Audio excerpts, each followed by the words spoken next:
World Trade Center 1. It was the tower that was struck first and fell second. At 8:45 that morning, fortunately for a lot of people, it was a bit of an unusual day in Manhattan. It was primary voting day, so a lot of people were late to work because they had stopped to vote in the morning on their way into the office, which meant that fewer people were in the towers than would have typically been in there on a normal day. It was also the first day of school in the 5 boroughs, so a lot of folks were home taking their kids to school for the first day, which also delayed a lot of people getting into the office, which obviously was very beneficial. Most of you can recall having seen the videos and the pictures from that day. It was a brilliant, crisp, beautiful day in New York City. It was one of the days it was nice to be in New York, which is pretty rare. At the time that the building was struck, those of us who were in the building had absolutely no idea what had happened. Because we were in the insurance business, we tend to have a very cynical view of the world. So when anything at all happens, we just assume someone has been out there either doing something stupid or doing something intentional. This was no different. When the plane hit the building, it was a massive explosion, I guess, for lack of a better term. And it felt as if someone had picked the building up and moved it over about 20 feet and just dropped it. Big, loud explosion, lots of shaking. There was no question something significant had occurred. My background is a property insurance underwriter, and I spend a lot of time watching CNN and assuming that natural disaster is looming around the corner. So my first thought was that it was an earthquake. Actually, Lower Manhattan is pretty seismically active. Earthquakes happen all the time there, and I thought, well, it's probably an earthquake. A gas line popped and created a pretty sizable explosion within the building. So my first thought was that we just had to determine what the best course of action was going to be once we saw that the whole city was now experiencing that amount of an earthquake. So I went to the windows. Now the World Trade Center building, if any of you have an opportunity to be in it, it's a very unusual construction. The floors were an acre in size, and all of the construction was designed around a center core. The center core consisted of all of the elevator banks and a series of supports that ran up through the center of 110-story buildings. So in order to move around a floor, you had to move around the perimeter. It was very difficult to cross diagonally or to move across in the center of the floors. So I went out to the window, looked to the north. Now the plane had struck from the north. So everything that was happening 50 floors above me, and I couldn't see any of that. I could see paper flying, and I could see kind of unusual debris. But down on the street, everything looked perfectly normal. No one on the street had begun to react. So I knew it wasn't an earthquake. Well, those of us who had been around New York in 1993 knew that the World Trade Center had been a target for quite some time. It had been bombed in 1993, and our immediate thought was, okay, it got to us again. We expected that it was probably a bomb that had been set off somewhere in the elevator shaft. And at that point, without really thinking at all, we just decided it was time to go. And I think I raised my hand and just did this. For some reason, everyone had just stopped waiting for someone to say, it's time to go. It's time to do something. So we all stood up and headed for the fire escape stairwells. Each tower had 3 fire escape stairwells. I can't tell you which ones we were in. They were labeled A, B, and C. And I never knew where I was in the building anyway. So knowing what fire escape stairwell I was in didn't mean much. Everybody just had to hit the stairwell that was closest to them.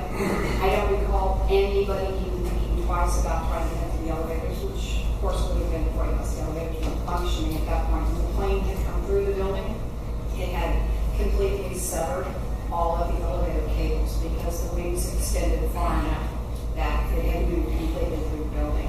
So we jumped into the staircase. On the 35th floor, where I entered the staircase, there were people feeding in at a fairly steady pace. The 2 floors that we inhabited, we had about 220 employees. That gives you an idea of how many people were in the building. There were several floors that were not occupied, which I'll keep the crowds down a bit. these are very typical fire escape stairwells. So you could stand 2 adults side by side, and that's about it. There's not much room for anything else. And of course, as we moved down the staircase, more and more people began filtering in. We had more and more people moving down from above us. It was fairly calm considering what was going on, and considering that absolutely no one in that staircase had any idea what had happened. There were a lot of cell phones. I did not have my cell phone with me, but a couple of the folks that I was with had cell phones, but there was no information coming in. This was in kind of the early age of cell phones. There was not text messaging or Fox News alerts coming across the cell phones. So no one in the elevator knew what was going on. It was pretty calm as long as we kept moving. When we stopped, which again happened more and more frequently, the closer to the bottom we got, you kind of feel the barometric pressure in the stairwell start to rise.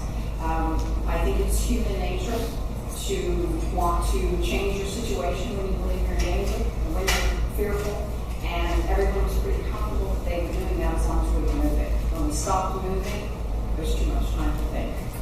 And there were a lot of people who required assistance getting down the stairs. You don't stop and think about it, but people who were infirm had as much trouble, sometimes more trouble going downstairs than they did going upstairs.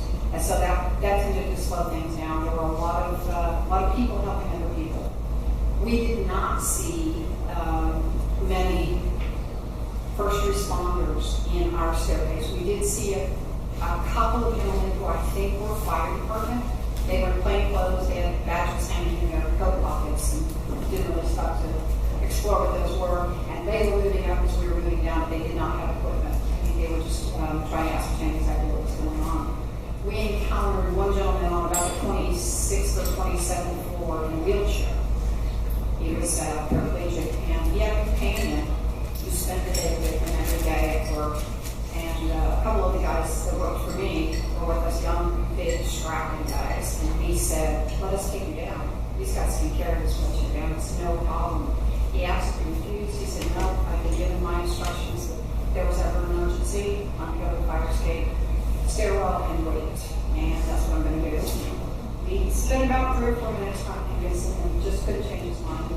And so we left him there. We did tell the authorities that we saw coming out that he was up there and said, "You know, we need to help get that guy down, and it's okay on it." Unfortunately, I learned later that he did not get out. He and his companion both died because they were waiting there when the tower fell. It took us probably 15 minutes to get halfway down from that 35th floor level, at which point the second tower was struck. And the first tower struck at 8:45, the second tower was struck at about just after 9 o'clock. That was yet another big explosion that we felt in the staircase. Surprisingly, there were a few gasps and a few screams, and then everybody just got real quiet. Again, we didn't know what had happened.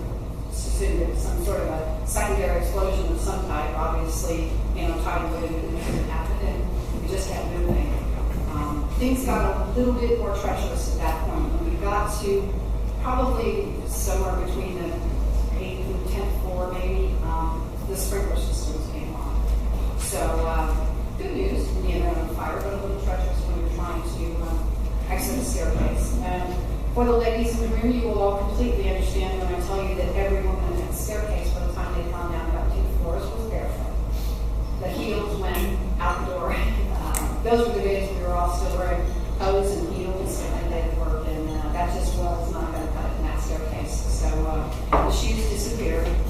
Bill always likes me to tell everybody that actually when we finally did get down all the way throughout Lower Manhattan, I think there were piles of shoes everywhere. They just, I said it looked like a bad thing after a sale in DSW. Never cares.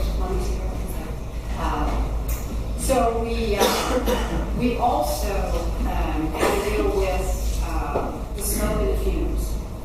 As we moved down the chimney effect of what was going on with the fire underneath us started to become fairly significant. Fortunately for me, because I am extremely claustrophobic, and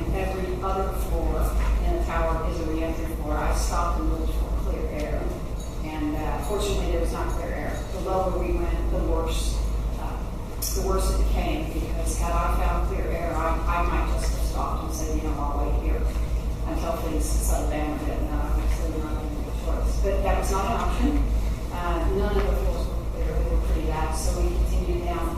I think it took about 35 minutes to get down. The staircase that we were in emptied out into what they call the plaza, which was the huge, open, park-like area that sat between the two towers. As typical fire escapes do, it was just a door to the outside. You're in the stairwell one minute and you're outside the next. Unfortunately, because of how the planes had struck the buildings, the plaza was full of flaming debris and glass that was still falling out of the buildings and things like that. So the Port Authority police were standing at the bottom of the staircase telling us, well, you made it this far, but you can't come out. And they actually were redirecting us through the street level of, actually one floor below the street level of the tower to another staircase that we had to climb one floor, run around the perimeter of the building over to the opposite diagonal corner so that we could cross a pedestrian bridge that was elevated over West Street into the World Financial Center, down through the marble steps to the World Financial Center, and actually out to a little marina that backed up to the Hudson River, which is not a problem for us. We were prepared to take direction from anyone who would give it to us. We turned around, ran up those stairs like we were all 10 years old without any problem, and just took off running across the street. When we got out to the marina, I would say there were probably about 1,000 people, I would guess, just congregating out there. All of the buildings, of course, within about a 3 or 4 block radius of the towers had been evacuated at that point in time. So there were quite a few people outside. And that was really the first opportunity that we had to see what had happened. I don't know when or how I found out that it was a plane. Somebody told me. We could not see from where we were standing exactly how involved the South Tower was, which turned out to be a bit of a problem. We staged in that marina area for about 30 minutes, I guess, and we were just counting heads. I remember writing down names on my hand of people that I had seen, because later we were going to want to know, did anybody see Sally, did anybody see Sam, and that way we could count that. And then we were putting people on the boats. Every boat of any type that was in the harbor that day was feeding up toward the towers to take people off the island. The island had been completely shut down, the tunnels, the subway, of course, and the bridges were closed. So people were either getting down on foot or by boat. And there were tugboats, and there were fire boats, pleasure boats. There were a lot of maintenance crews and things like that that were just loading their boats up with as many people as they could possibly stand and taking them over to Staten Island or Hoboken or any place they could get. So we spent our time doing that. About 1 hour after the South Tower started to collapse. So we were still standing in that area up against the marina. Because we could not see the South Tower, though, we did not know what was happening. And fortunately for us, we had Hudson River to the west, and we had burning buildings to the east, and we had screaming firemen and policemen coming around the corner from the south, just waving their arms and yelling, "Run." And we didn't quite know why. We didn't quite know where we should run, but there wasn't really anywhere to go other than north, which turned out to be the right thing to do. Within a couple seconds of that, we began to feel the rumbling of the tower collapsing. And I do remember stopping, grabbing someone. I remember a man's coat with pinstripes on it, and I grabbed his arms and I said, "Where do we go? Do we go inside? Do we stay outside? Are there more planes coming? What's happening?" And he said, "No, just run, the South Tower's collapsing." And right then, that huge debris cloud began to come around the corner. So it was short. We just took off running, ran about half a mile, probably north, a little further than we needed to run. At that point, it was just a pure adrenaline rush. And turned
developed, which for security reasons did not say World Trade Center on it. It just had my picture and had a big O for one, and had little holograms of the towers. So if you held it up to the right, to just the right light, you could see little pictures of the towers. So I took it into Penn Station and I stuck it underneath the bulletproof glass at the ticket office, and I said, "This is why I need to get out of here. I promise you, I'm not a terrorist. I really just can't prove who I am." And they took pity on me and said, "Okay, we'll see if we can find a way to get you out of here." And ultimately, they got me on a train to New Orleans. That's as far as I could get. So I left New York on Saturday morning, and after 26 hours on a train, arrived in New Orleans. And my kids came and picked me up, and we took the drive back to Houston. And that, in a nutshell, The kind of shoes. comes on the So y'all would get Tell me shoes. about the shoes. Shoes. my shoes. Yeah. You had to get Came down shoes. with shoes. Oh, yes, okay, so we were barefoot. We walked, thank you, I forget. We walked about 5 miles, I guess, 5 or 6 miles from Lower Manhattan up to Grand Central Station. When we got to Penn Station, we were all barefoot, which I don't recall really bothering me at the time, but I'm sure it was.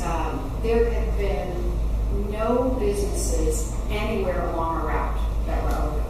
And we had chosen, I was with a couple of other executives from the company, we had actually chosen to make our way uptown along the riverfront for as long as we could. We had been told that there were more planes in the air that were unaccounted for, so we thought there might be more planes coming. We had decided that if we saw more planes that we were going to go into the river, thinking that would be the safest place to be. Now, if any of you spend any time in New York and you know anything about the Hudson River, you realize how desperate we were. That was simply trading one world down front of, I promise you. So, fortunately, we did not have to do that. As we got to Penn Station, we walked past a Foot Locker store that was actually open. So we walked in, 3 of us, business suits, covered in, we looked like we'd been mud wrestling. The little girl came bouncing out from behind the counter. She had her headphones on. They were very, very wicked kind of place. And she was being off to the music. She snapped on her cuff. She had her little referee shirt on. She said, "Yeah, what can I get you?" And we just looked at her and said, "We need shoes." Okay. Didn't ask her a question, just happy as could be. She had no clue what had happened. So, for some odd reason, I guess she thought we were tourists, and she took us over to the sale of the week display table, which happened to be a whole line of shoes that were designed with soles that represented the skylines of major cities around the country. So, of course, because we were tourists, she thought we would want the New York shoes. She held them up and she said, "How about these? Look at this. It's the skyline of New York." Of course, right in the center of the instead of the towers. And we just said, "No. Any shoes but that. Give us Cleveland, give us Detroit, give us Newark, but we do not want the New York shoes." And she just went, "Fine." She gave us shoes. Yes. I think it's obvious that the 9/11 was well planned. Did they ever determine whether these terrorist pilots were looking for a particular spot on those buildings to hit, or just trying to hit buildings? I don't know. I do know the research that I've done indicates that they were, or will say that they were very pleasantly surprised that the buildings collapsed. They did not expect the buildings to collapse. I think they were going after the towers, but I don't think they expected to inflict the damage that they did. Again, that's all speculation, but that's what I've heard. I don't know. I was looking, it's interesting, I was looking through some newspapers from around the country last night from September 12th of that year. And every one of those major newspapers on the second or third page indicated that the government had identified Osama bin Laden. There was no question that they absolutely believed he was the mastermind. So it was pretty clear that they'd known it was coming, or that something was coming. It's just a question of why they did it. So, How do I get their shoes? Fortunately, I had run into a colleague and I had said to him, Dave, I left that one. First, I don't have anything. I need some money. He had given me his credit card. And actually, one of the guys I was with ended up paying for it. I do remember, though, calling that guy from the train and telling him, hey, I'm on the train for the next 24 hours, and I just found a notice from the catalog, and all I have in my pocket is your credit card. I understand why he's a little retail there. But needless to say, I did, yeah. I've often wondered, with all of that mass of people going down small fire stairs, how did the firemen and them get up? I mean, were they like pushing you all away, or? Yeah, well, like I say, the few, I think we only saw one who was actually carrying equipment, had a bucket coat on, tanks and all of that. But I will say that anytime we saw anyone coming up, I mean, that line moved to the right and everybody was single file, there was no question. It required no coordination. I think, I think common sense just takes over. You step aside, you stand out of the way, and you pat them on the back and say, thanks for being here. I would have thought it'd been so crowded that they probably couldn't even get up. I think if there was been a company of them, as I read about occurring in other staircases, that may have been the case. I mean, I don't think it was easy, but we didn't encounter them. The other thing too is that in the tower that we were in, there were no public address announcements. The South Tower, which was struck second, was the tower where, after the North Tower was struck and the folks in the South Tower began evacuating, the security folks in the South Tower came on a public address system and said there's no need to evacuate, this tower's not involved. Which, in my opinion, was exactly the right thing to do. Those people had no reason to believe there was going to be another plane, and all the folks in that tower would have been theoretically much safer staying exactly where they were than being out in the street. So it was extremely unfortunate, but I think it was absolutely appropriate at the time. There were no announcements made in our building at all. There was no communication from anyone in the building. Susan, since your hotel room was in the building, did you have any temptation to try to go to your room, to your hotel? No, I don't recall. I think so. I do remember having, my brain is normally. I do remember thinking at the time the South Tower fell, what happened to all that water that was in the pool of Mariana?